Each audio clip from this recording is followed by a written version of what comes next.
Hello, welcome everybody. Thanks for joining for today's Back to School 2018 with Pol Everywhere. We're going to get underway here, but I'll go a little slow, so any last minute joiners don't fall too far behind.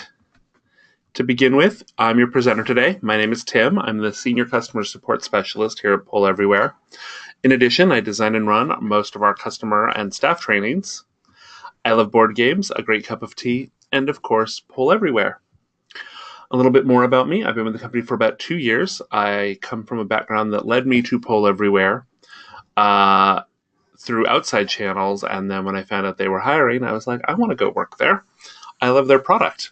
And so here I am. And so now I get a chance to share a little bit more with all of you about our fabulous product and some cool things for this year's Back to School. Throughout today's session, you'll have an opportunity to be just like your students and participate in some activities. So at this time, I'd like to invite all of you to pull out your web-enabled devices, either a cell phone, tablet, or the very computer you're joining from. You can just open another web browser. Pop that open, and we're going to head over to polev.com/web demo for all of today's polls. And by way of introductions and getting to know all of you a little bit better, I've got a poll here for all of us to take up front. How do you use Pol Everywhere in class? If you're not currently using us, go ahead and put in your thoughts or ideas about how you might use us in class.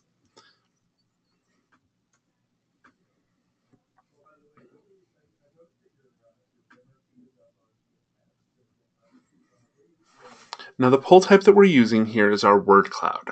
And with our word cloud, words that are submitted multiple times will grow larger than the other words.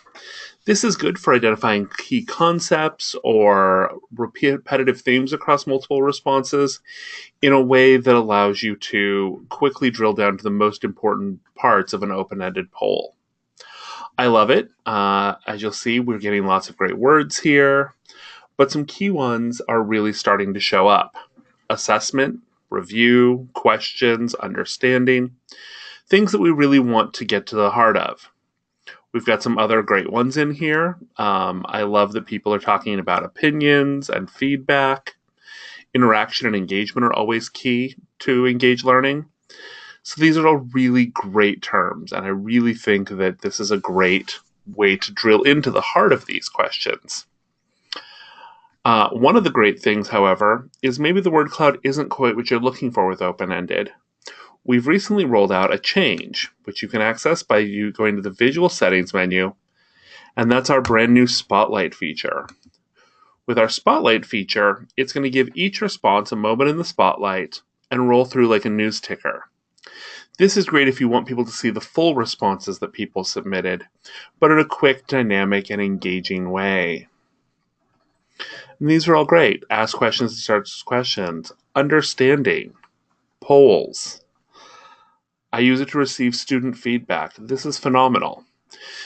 This shows you from just you guys' experience how dynamic and engaging Pol Ev can be. I'm going to go back to our word cloud though. It's just my favorite way of displaying this information, and I'm going to keep it there for a moment. So what you'll see is the most commonly submitted word is understanding, followed by engagement, questions, and review. So this is phenomenal. This is what we're getting to the heart of with Pol Everywhere. In today's session, we're going to cover a few things. We're going to cover presenting activities from our site or in your slides. Pol Everywhere is a versatile tool. Then we're going to talk a little bit about our mobile app. Frequently, it's only seen as a way for your students to respond. However, there's a variety of uses that you as the instructors can use our mobile app for. Then we'll talk a little bit about student registration and when you should use it and when you can choose not to. Then we're going to go through some tips, tricks, and sneak peeks, closing with a preview of our new competitions feature that we'll be rolling out during this year's Back to School. Now, of course, to begin, we understand that teaching is hard. Technology in the classroom shouldn't be. What we try to do is keep ourselves as simple as possible and make it easy and flexible for you to use. I'm going to head over to our site now, and what I'm going to show off to begin with is how you can present directly from our website.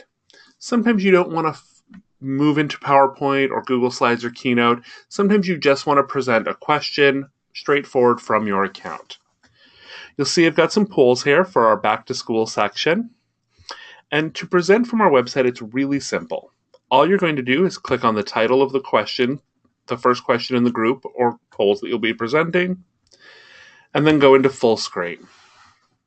Now, I chose to start with our clickable image poll for a couple of reasons. One, it's a great educational tool that doesn't get much use, we've noticed. And second of all, I wanted to show off that it's a really flexible, dynamic thing. It can be used for fun icebreakers, like the ability to put up what is your favorite color or how are you feeling today, but it can also be used for a wide variety of educational uses. With our clickable image poll, people will be able to drop their pin markers in the location that they feel most attached or think is the correct answer. One of the other great things about it is that you have the ability to use our correctness features with this poll type. It's one of the only 2 poll types that allow grading. And so I can show my regions all these different click areas that people are submitting their responses for. When you're ready to move on to the next poll in your presentation, you simply hover your mouse on the right side and select Next, or press the right arrow key on your keyboard. Now, of course, this is our multiple choice poll using our donut chart display. Excellent. Good mix of early responses here. But it looks like overwhelmingly people are in the majority of feeling really excited about this coming semester and quarter. That's great. For those of you who aren't feeling very excited, I'm sorry. Hopefully some of what we discuss here today will help increase that excitement a little bit, as you'll have a new tool in your arsenal to keep class fun, exciting, and engaging. Now, of course, we do have other visual styles for our multiple choice poll. You can do a traditional bar graph, column chart. I just happen to prefer our donut charts. I find them fun and energetic.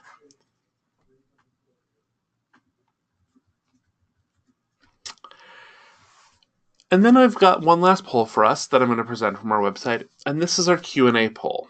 With our Q&A poll, you can quickly gauge if multiple students in the room have the same question or same thoughts. You're going to be able to submit open-ended responses and then upvote and downvote each other's responses. This is a great poll type for getting to the heart of repeated themes, questions where people have the same idea. And you'll see as they get upvotes, they rearrange based on that voting score.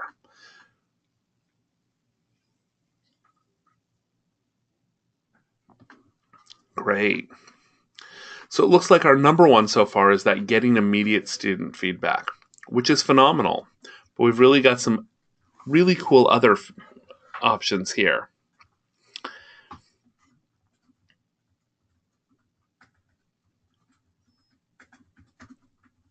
This is phenomenal. Exactly. You can promote active learning. Technology is all about creating connections when it's at its best uses. And I feel like our polls can really help you get some of this immediate feedback and promote active learning.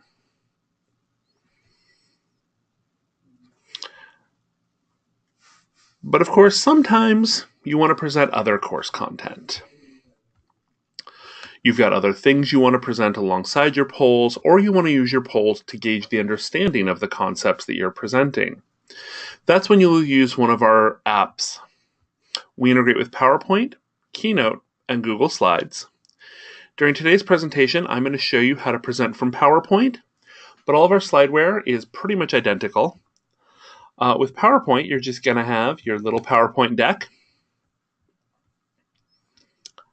And so I've got one here for you. And with our Pol Everywhere for PowerPoint tool, you're going to log in with the exact same credentials that you used to log into our website. When you do so, you'll be provided a list of your activities as they exist on our website. You can always create new activities directly from PowerPoint.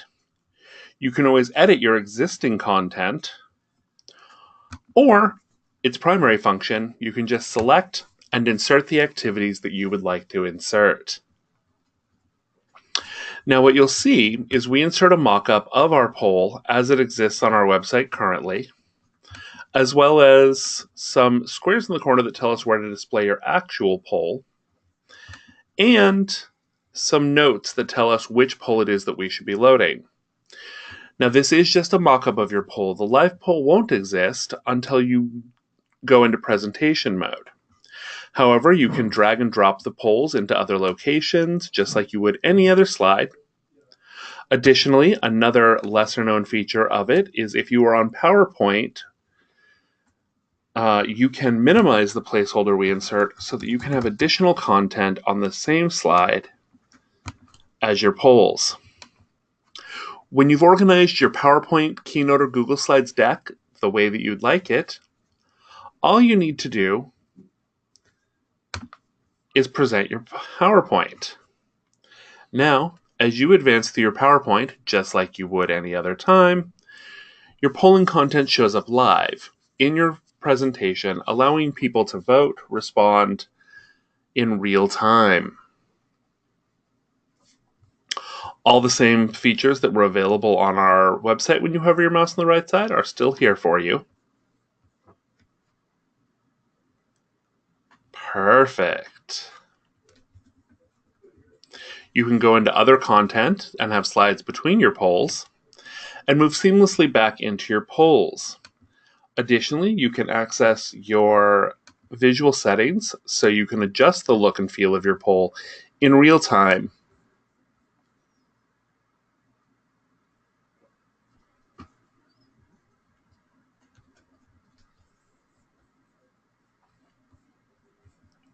You can scroll through the responses that have come in for polls where you're getting more responses than will fit on the screen by hovering your mouse and scrolling. It's as easy as that. Now, before I move on to our next topic, it looks like we've gotten some questions in our GoToWebinar questions dashboard, so I'm just going to take a quick moment to go through a couple of these and answer them. How do you manage inappropriate responses from students on open response polls? That's an excellent question. I was going to cover it in our next section, but I'll cover it a little bit now. It's our moderation tool. So if you're looking at one of our open-ended polls, for instance, the Q&A poll that I ran a little bit earlier, you'll see that down below there's an Enable Moderation tool. When you enable moderation, it's going to give you the option then to show or hide each response that has come in and remove all responses from your chart.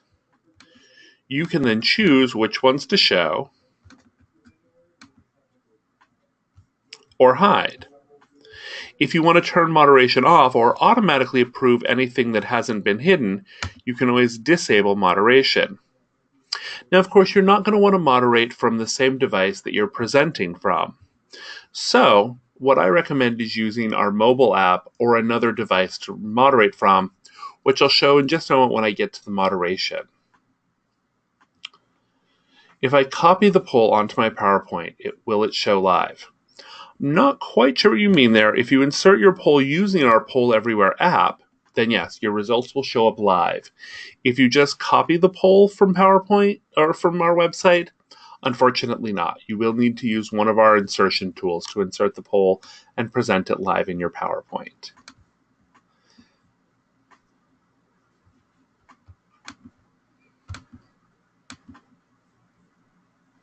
Can I re-explain my last poll? Absolutely. This is the Q&A poll. With the Q&A poll, it's going to allow open-ended responses that people can then upvote or downvote. This means that I know that somebody submitted getting immediate student feedback and an aggregate score of 37 was applied. If you take the total upvotes minus the downvotes, it has a total score of 37, making it my top result. Something else that's fun about this poll type that I happen to love is the ability to feature.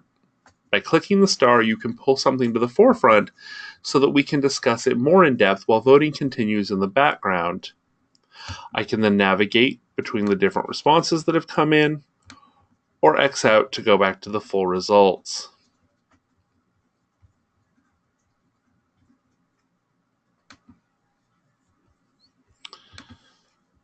Perfect. So, keep dropping your questions in the GoToWebinar questions dashboard. We'll be stopping periodically to answer those for you. What I'm going to do now is move on a little bit to our mobile app.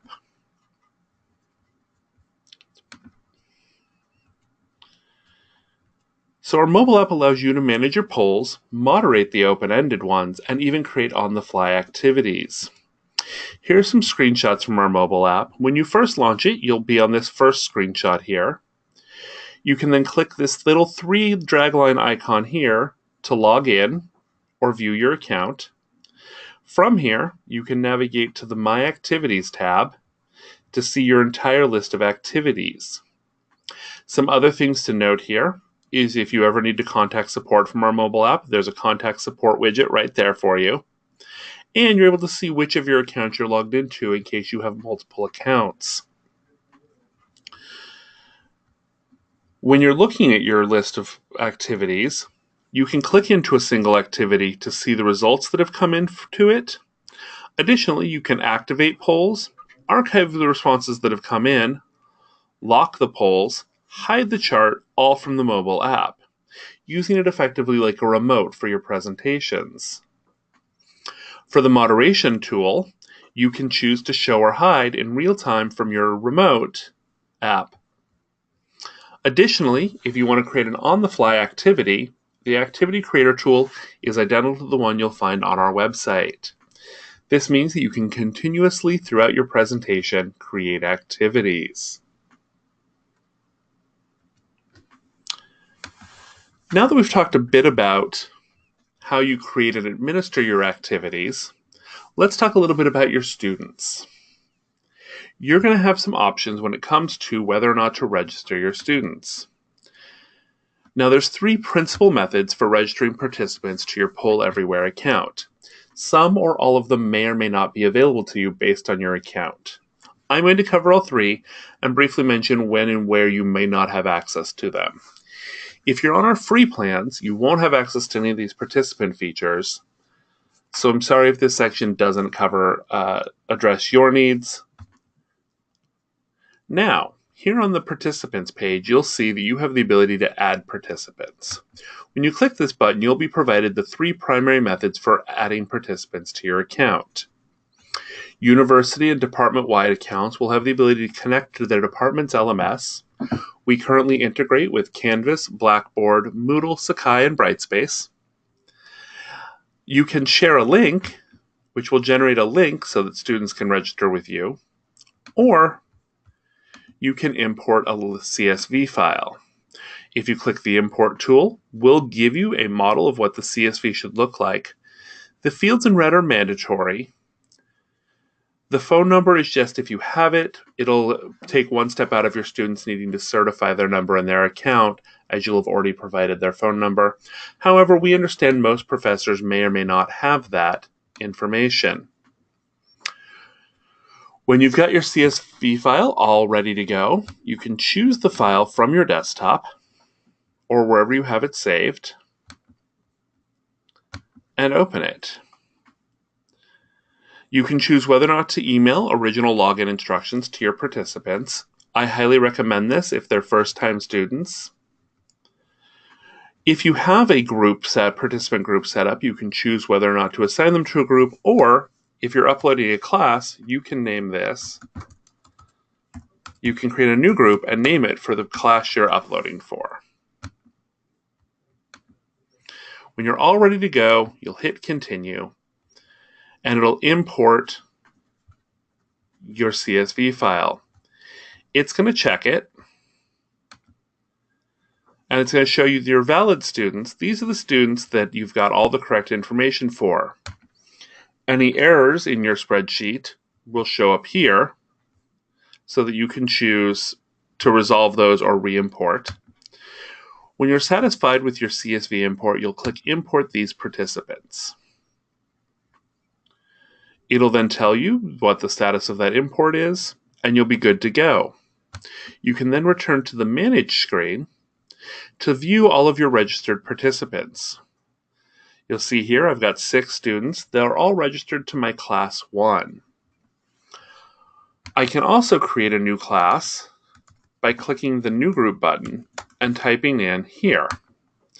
Now I've got a class 2, and you'll note that it adds a circle next to each of my existing participants. If I know that student 5 is also going to be in class 2, I can click it here to automatically register him for class 2. I can also get direct invite links to each of these specific classes by clicking the invite link next to each class. Now, some university-wide accounts will have the participant import option turned off. This was a choice made by your university, often because you are using an LMS system, and so you'll want to sync all of your students through the LMS by clicking on Add Participant, Connect to LMS. When you hit the Connect to LMS, you'll choose your LMS, and then it'll tell you whether or not you have integration with your university's LMS or provide you instructions on how to reach out to get that set up. Please note that LMS connections are only available on our custom and departmental and university-wide accounts. Now that we've covered student participation, I'm going to set it back over to a quick Q&A. From the PowerPoint section, how did you get the small poll to show within the slide of content? Excellent question. So you're talking about this slide here. I'm going to go ahead and delete this one. If you insert a poll on PowerPoint,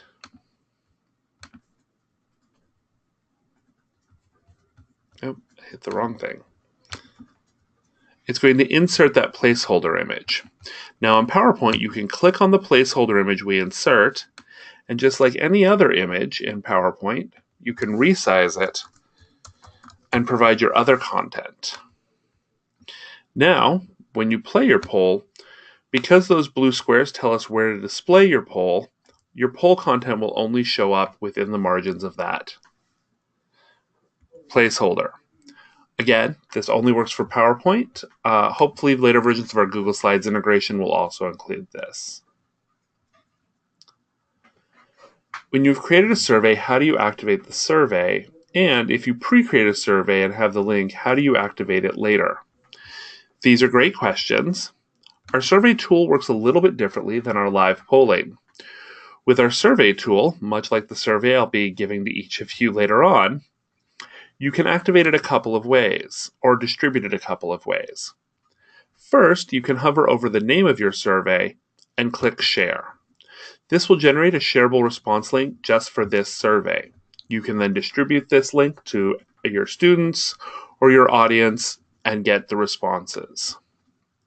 Or you can activate your survey by clicking the Activate icon. It'll activate the survey and allow your audience to take it at your polev.com URL, in this case, polev.com/webdemo.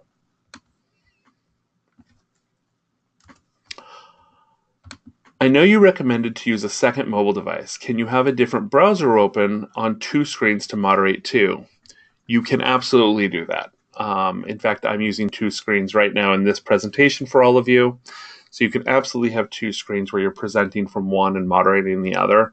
The second device is just to give you the freedom to walk around the room.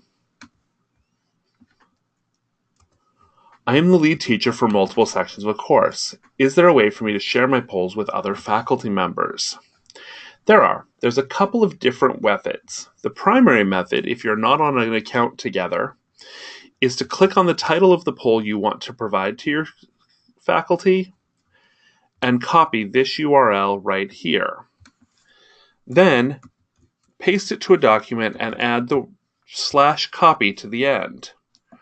When they then paste that URL into their account, they'll be prompted with what the name of the question is and whether or not they want to copy that activity into their account. If, however, you're on a university-wide account and your university has set up account polls, then under your account polls, you'll see all the other users that are in your user group and be able to copy and move polls between each other there. How can I reuse the same questions in a different class but clear the previous answers? Does the data for polls save in the system? Absolutely. So we've gotten a good number of responses to these back to school questions I created, but I might want to use them for a future training. To clear them, I'm going to select them all from my polls dashboard, and from the gray command buttons up top, select Clear. The Clear will prompt me that clearing will save my responses in an archived run that I can access in our reporting tools. By default, it's going to name it with a time and date stamp. However, you can click into the box and rename it whatever you would like. When I get to reporting a little later on, we'll be able to see what that looks like when I want to pull that specific archive. But you'll see that it cleared out all of my responses, so these polls are now ready to be reused. How do you create a survey instead of a poll? Excellent question. There are two methods for creating a survey. The first is when you click Create from the My Polls dashboard, Survey is one of your choices.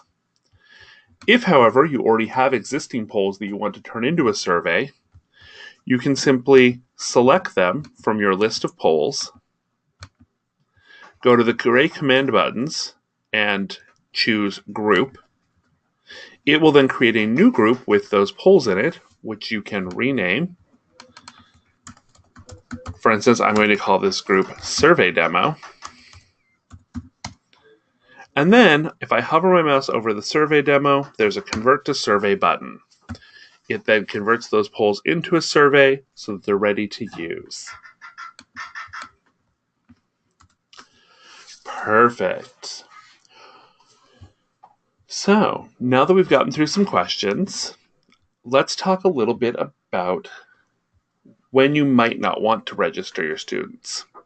Sometimes you'll want to ask questions in class that are sensitive topics, or you want to keep people anonymous so that you get real honest feedback, or if you're discussing, like I said, that sensitive sort of topic.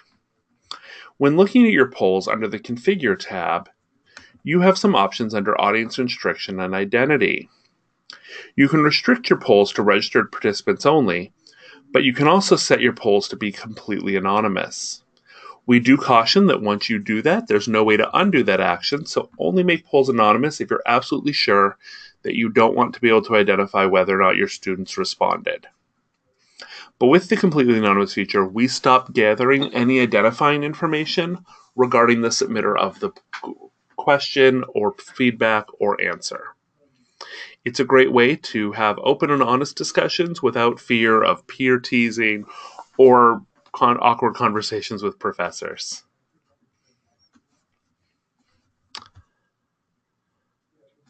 Additionally, you may want to present polls outside of your classes. Maybe you're giving a lecture or you're presenting at an academic conference.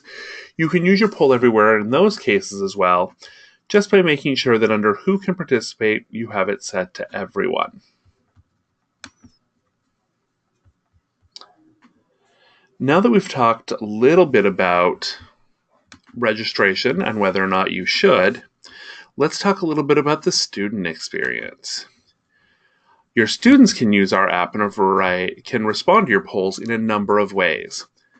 They can respond via text, via a web browser, either on their computer or their phone, or they can respond using our app. They simply provide your username that appears on all of your slides and begin responding. As the semester goes on, they can access the polls afterwards in their response history.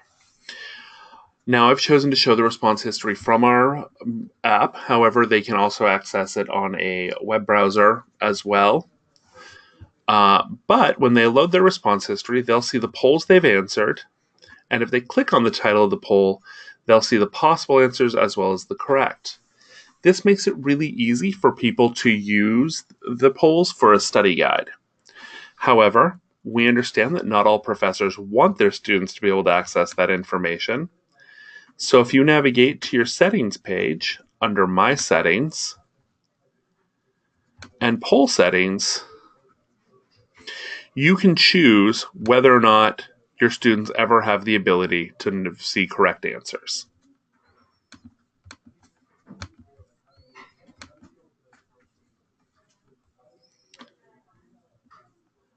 Okay, so before we move on to the next set of tips and tricks, let's take a moment for some more questions. What's the best way to reactivate students' accounts after they've been gone for the summer? So we find this happens. Students forget their passwords over the summer, they lose them. Whatever the case is, when they go to log in, similar to when you log in, they can just forget password, and we'll send them a password reset link to the email on file. If they do have further issues with that process, they can always give a shout out to our support team by emailing support@poleverywhere.com, and we're happy to help them get back into their accounts.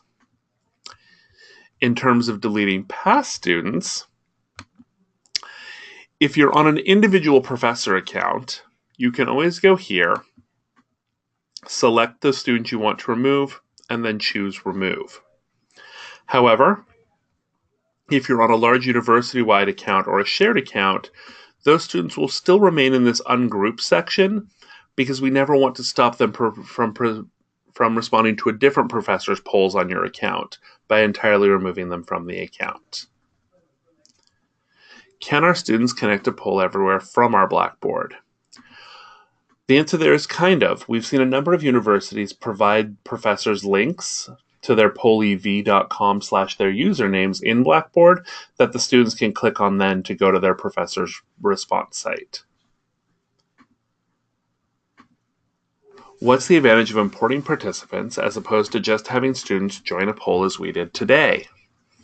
Two things. By registering your participants, you then have the ability to run Gradebook reports that will show you their participation over time. Additionally, if you're syncing with an LMS, you'll want them to be connected to the LMS system so that your gradebooks export.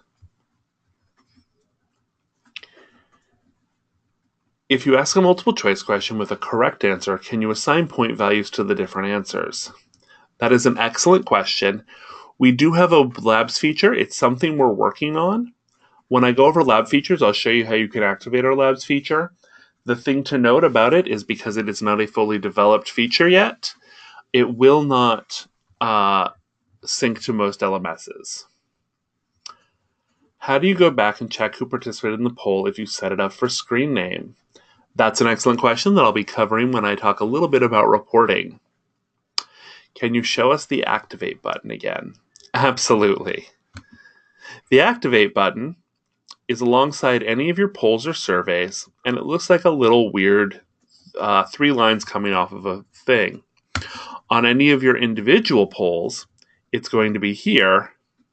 However, please note that if you are presenting your polls live, either using full screen or presenting from PowerPoint, we're going to press that Activate button for you on the back end so that you never need to worry about it.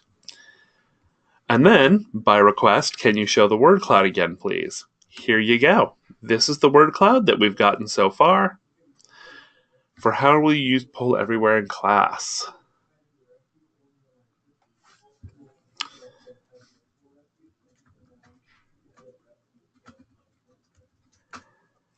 Okay, how do you create a word cloud? Absolutely. If you go back to your polls page and click on the Create button, word cloud is the second option for you to choose from.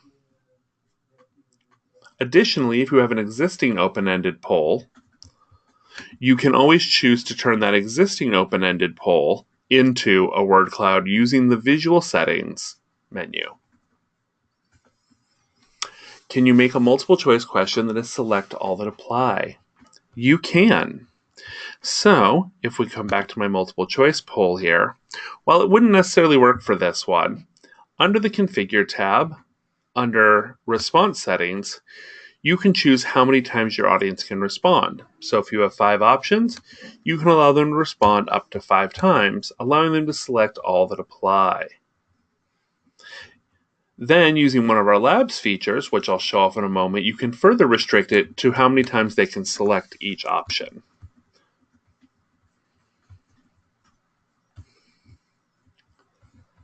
Perfect. Keep those questions coming in. These are all phenomenal questions. I'm going to talk a little bit about reporting now. Now that we've run some polls in class, we've had some conversations, now I want to run a report. To run a report on some polls, I simply select the polls I want to report on, and then from the gray command buttons, choose Report. With our reporting tools, I have a wide variety of reports to choose from. I'm going to start with our executive summary and move into our gradebook. With our executive summary, you'll get the high-level overview of the polls and where people responded and how they responded. However, because I've cleared out my polls, you'll notice that my report has no responses. So I'm going to need to get that previously cleared archive.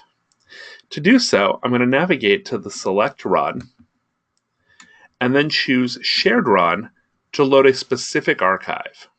In this case, the Back to School webinar archive.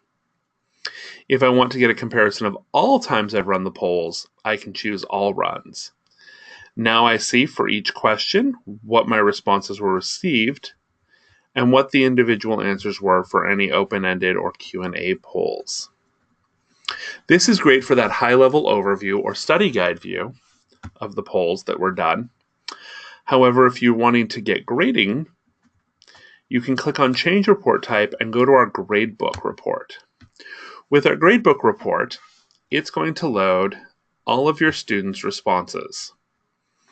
You'll see here, for those of you who entered screen names, your screen names appear here next to unregistered. Now, of course, this can be a bit confusing. This unregistered here would be replaced by their actual name if they were registered participants on the account.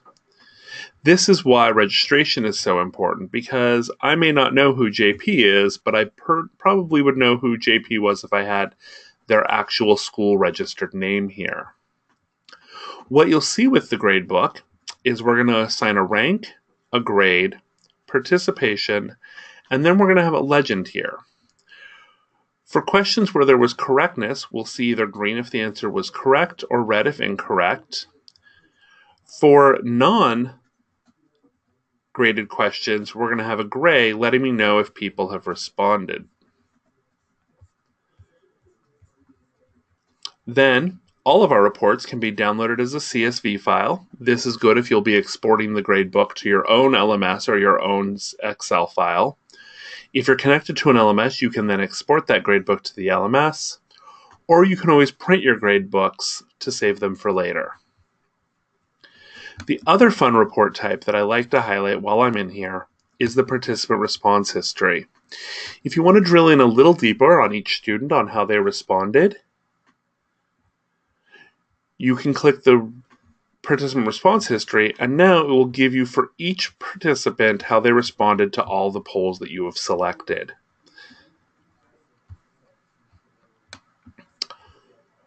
Looks like we've got some more questions in here. I would like to be able to set up my polls so students are not able to change answers. I have always had to do it for each question. Is there a global setting? There is. There is a template poll. So, the configure and visual settings that you apply to your polls can be copied to all of your polls by choosing a template poll that has all those options selected. You'll come here to template poll, hit change or set, choose the poll you'd like to set as your template, and then choose how to apply it. This will allow you to apply those settings, including change answer settings, to all of your polls.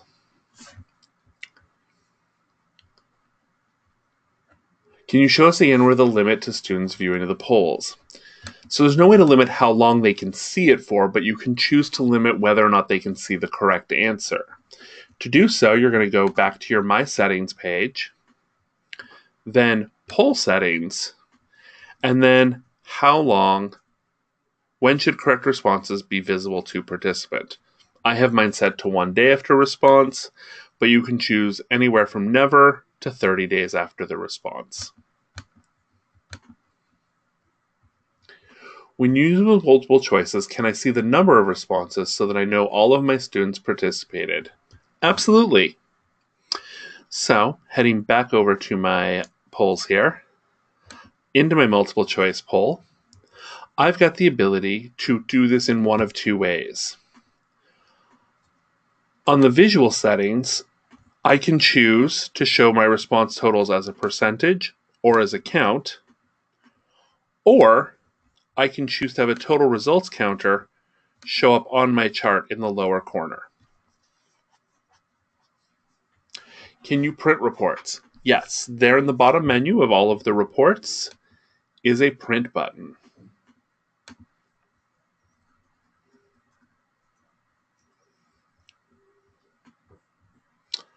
Where do you indicate the correct answer on a poll? Excellent question. So, when you're creating a question, you can denote correctness by clicking the circle next to the correct answer. If, however, you didn't do that when you were creating the poll, or you go back later and want to enable correctness, you simply hover your mouse over the poll you want to edit, choose Edit, and then again, select the green circle next to the correct response, and then save.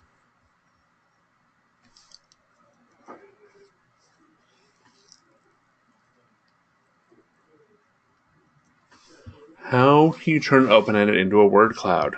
Excellent question. So, let's find an open-ended here. So, I'm going to show you how to go from a word cloud to a different setting and then back to a word cloud. So, here under the visual settings menu, I can choose to turn my word cloud into a text wall, a cluster, a spotlight, or back into a word cloud. How can I make each slide look the same? The slide that is background, font colors, etc. I played around with the options, but I couldn't go back to the default. Is there any way to change the font sizes? So the answer to that is almost all of this is under the visual settings. Here's where you can change font. Now you will note that the font slider does only change the font size of the title. The response sizes are auto-scaled based on the size of the poll and how many responses have been received. However, all of the other settings can be configured. If you'd like to roll out those settings to all of your polls, that's where once again you'd go to your settings. After you've branded one slide exactly how you want it, go to your poll settings and set it as your template poll. How do I set the gradebook to show points? Can you show this again? Absolutely.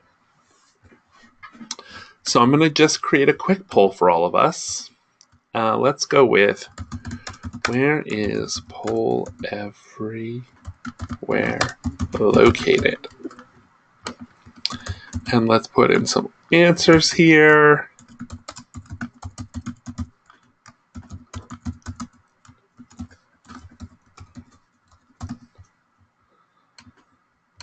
And I'm going to create this poll. Now I'm going to go ahead and I'm going to activate this poll by going into full screen mode so that all of you can have a chance to respond. We're getting those responses in. Everything's looking good. Now I'd like to reveal correctness. To do that, I hit the Show Correct button on the chart, and you'll notice that it check marks the correct answer. We are right out here in San Francisco. Afterwards, when I report on the poll, I simply select that poll that I want to grade, click on Reports, and go back to my gradebook. Because I enabled correctness on that poll, and I think I've got weighted grading turned on my polls. I apologize. Give me one moment.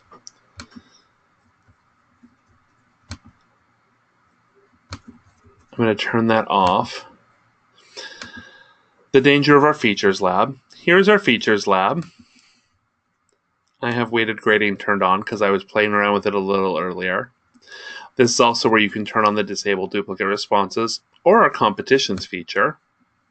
Any changes you make, you'll want to apply. Let's go back to my reports. And let's update that report.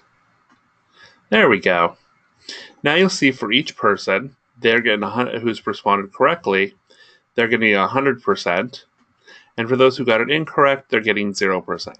As you had more polls laid out here in the gradebook, you'd have a column for each question and a total results across all of the polls. How do I insert a picture in the question? There are a few ways to do that. The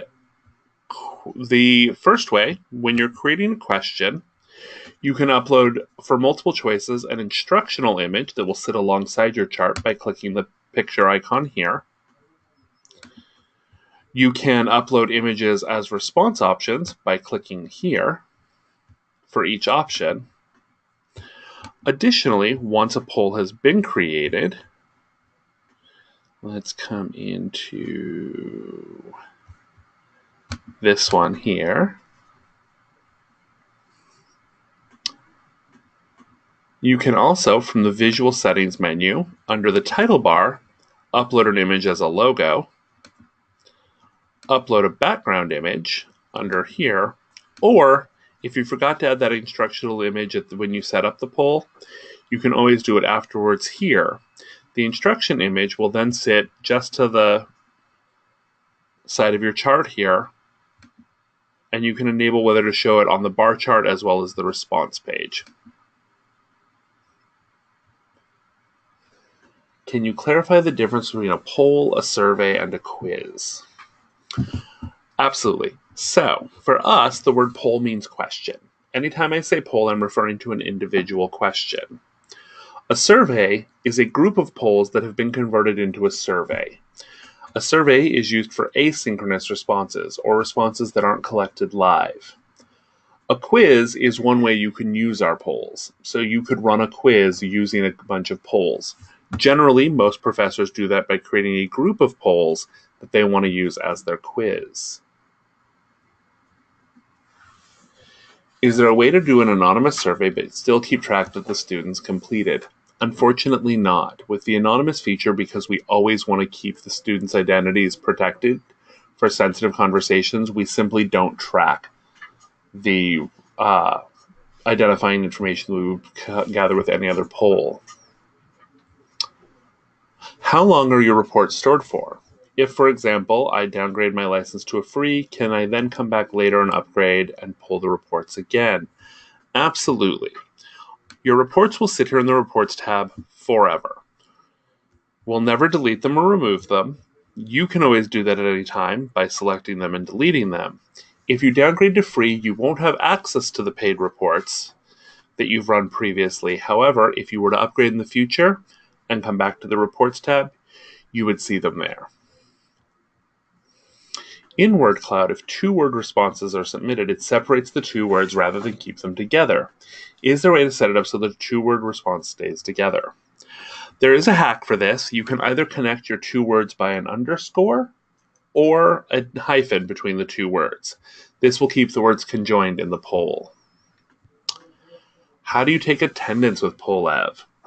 Well, there's a few ways. The way that I've done it previously and the way that I recommend it is with a multiple choice poll that you create an attendance poll.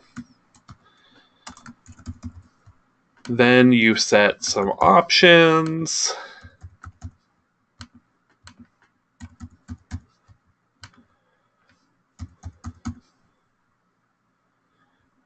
And create it. You then write on your board the correct answer. Let's say in this case you say for Monday's class it's going to be 7656. You write 7656 on the board, set a timer on your poll, and present your attendance poll. Your students now have 30 seconds to put in the correct response that you've written on the board of 7656. When the timer runs out, the poll will lock. No more responses will be received. Additionally, students who aren't in class won't have an opportunity to know what the correct answer is, as they won't see it written on the board. There are tons of variations on that. Additionally, you can just ask an open-ended poll where students submit their names at the start of class. Again, setting a timer so that the poll locks after a certain amount of time, so that students who aren't in class don't have an opportunity to respond. Okay, well, it looks like we're running a little behind schedule. So the last thing I want to show off before we turn it over to Jess, your guys' questions, is our competitions feature. It's the thing I'm most excited for that we're coming out with soon. Again, to turn that feature on, you're going to go to your settings page, Features Lab, Beta Features, Competitions. I'm going to invite all of you to keep those devices out because we're going to do a fun competition right now. So I'd like to invite all of you to pull out those devices. Join me at polev.com/webdemo for our competitions preview. And our first question is going to be, who holds the highest number of college degrees? This was a fun bit of trivia for me to find out this week as I was looking for fun trivia for college professors. The correct answer is Michael Nicholson with 29 accredited university degrees. The second place is Benjamin Bolger with only 12. And let's take a look at that leaderboard. Looks like we've got some early responders in here. What is currently the most popular podcast in the iTunes education category?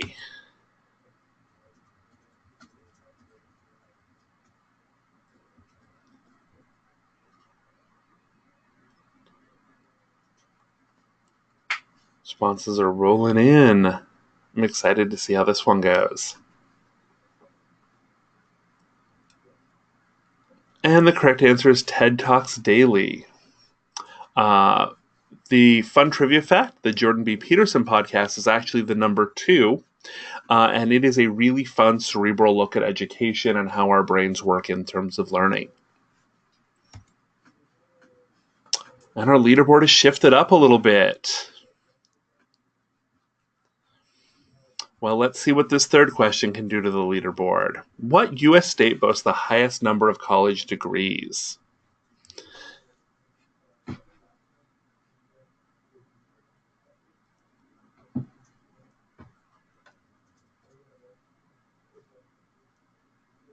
Take a look. It is Massachusetts. Wow, I guess that one wasn't the stumper that I thought it was when I found out. Let's take a last look at that leaderboard. Okay, it looks like Charles Harvey, you were the winner today. So this is our competitions feature. We think it's going to be a lot of fun to allow you to interact with your students, play trivia games, gauge knowledge, understanding, and just have a really good time with your students. We do anticipate it launching sometime in mid to late September as a full product. However, if you'd like to play around with it now or use it early on, we welcome you to turn it on in the Labs flag. Give it a shot and let us know if you have any feedback. So we've got about 10 minutes left. I'm going to turn it over to one last Q&A session. Please put all of your questions in the GoToWebinar questions dashboard. I'll try to get to as many of them as possible. Up front, if I don't get to your question, because I've got a few in here already, before time is up, I welcome you to email those questions to support@poleverywhere.com. I will be happy to answer all of them offline after the session. Additionally, while we're in session together, I am going to turn on a brief feedback survey at polev.com/webdemo that will allow you to provide me some feedback about today's presentation. I love doing these webinars, but I love doing these webinars even more when I know that I'm doing a great job on them. But I also love hearing how I can improve them, how I could have made it more engaging or exciting for you. So I do invite all of you to respond to that survey either now or immediately following the webinar. Meanwhile, I'm going to start answering these questions. Can I see who submitted which responses as they're being submitted, but only show the students what the responses were? I assume I would need to use a different device. Yes, you can. I'm going to head back over to my polls page, and I'm going to take a look at this one here. With the response history page, sorry, I clicked there quickly and didn't show you how I got there. If you click the number of responses next to a question, you'll be taken to that response history page for that question. As responses come into that question, you'll see the screen name or the registered participant identifier of the person who responded.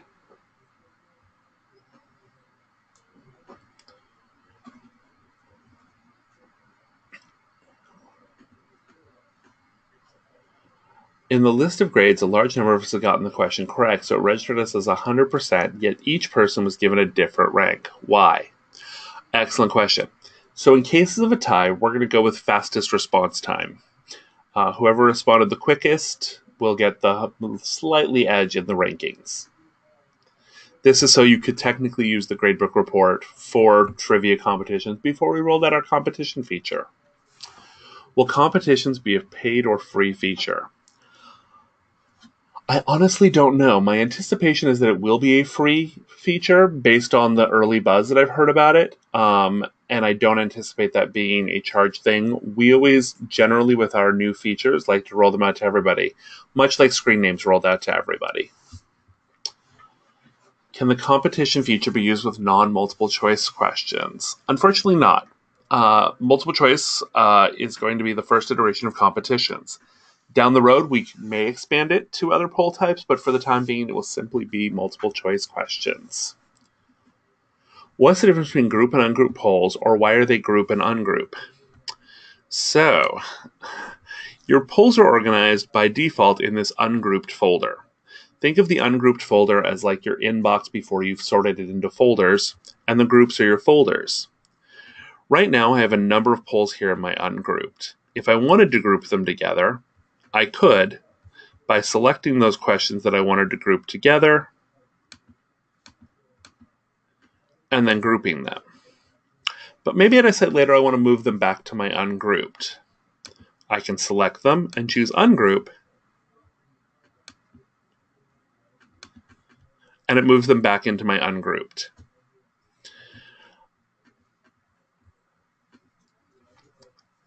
How do you stop time for responses to come in on a live poll?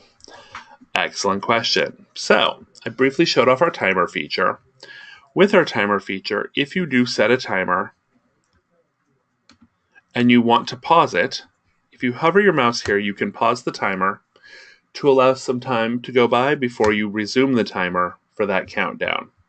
Additionally, if you pause it, you can also reset it and then turn it off entirely if you just want to get rid of your timer altogether. Do you have any suggestions for first-day introductions on past experience on the topic that I can borrow or use in the design of my own poll? Oh, I've got tons for you. I could do a whole webinar on those, but the quickest answer is we actually have at poleverywhere.com/presenter-notes an entire PDF or PowerPoint slide deck that goes through how to present your polls and some fun aids that you can put up that you can put your username in to help guide your students to it. Additionally, those same handout is included if you go to the GoToWebinar control panel. There's a webinar guide there that will allow you to download some quick notes about everything we covered today, as well as those visual aids for getting your students to join your polls. If I give a 20-question quiz, how do I show a report on each answer to the class? So if you're doing live presentation where you are presenting live, they'll see the results. If, however, you use our survey tool to run those questions, and you want to show the results of your survey live afterwards, simply navigate to your My Polls page, load the first question in your survey, show your results that have come in, and then you can use the next button to go between your different questions. Do I get a prize for being the top 5 of the competition? I wish, but how about I give everyone who participated today a free prize? And that free prize is that if you don't already have the custom username feature on your account, if you email support@poleverywhere.com, we'll help you get set up with that custom username so you can make your URL something simple and easy for your students to join, like polev.com/webdemo. So from LMS, if you don't click to email, does the LMS email the student that an action occurred? No, if you don't submit them instructions for signing in, they won't receive an email from us. Okay, well, it does look like we're just about out of time. I want to take a moment to thank all of you for spending some time with me today. I enjoy any opportunity to talk about our product and get to hang out with customers. I'm going to turn that feedback survey back on if you do have any last-minute feedback for me or you want to answer it after today's session. Additionally, my excellent marketing team is going to send out an email to all of you later on with a recording of this session so you can review it at your opportunities. I would absolutely love to speak to all of you, so if you do ever have a question, comment, concern, or feedback, please reach out. Support@poleverywhere.com is the best way to get a hold of me. However, we have an entire amazing support team that I'm very honored to be a part of. Our support hours are Monday through Friday, 8 a.m. to 8 p.m. Eastern Time. That email for it is, of course, support@poleverywhere.com. You can always feel free to also reach out to us at 800-388-2039, extension 1. I want to thank all of you so much for taking the time to spend with me today. I hope you learned something new and that you're very excited to use Pol Everywhere in your classes this semester. Have fun, and I'll see you all online. Bye!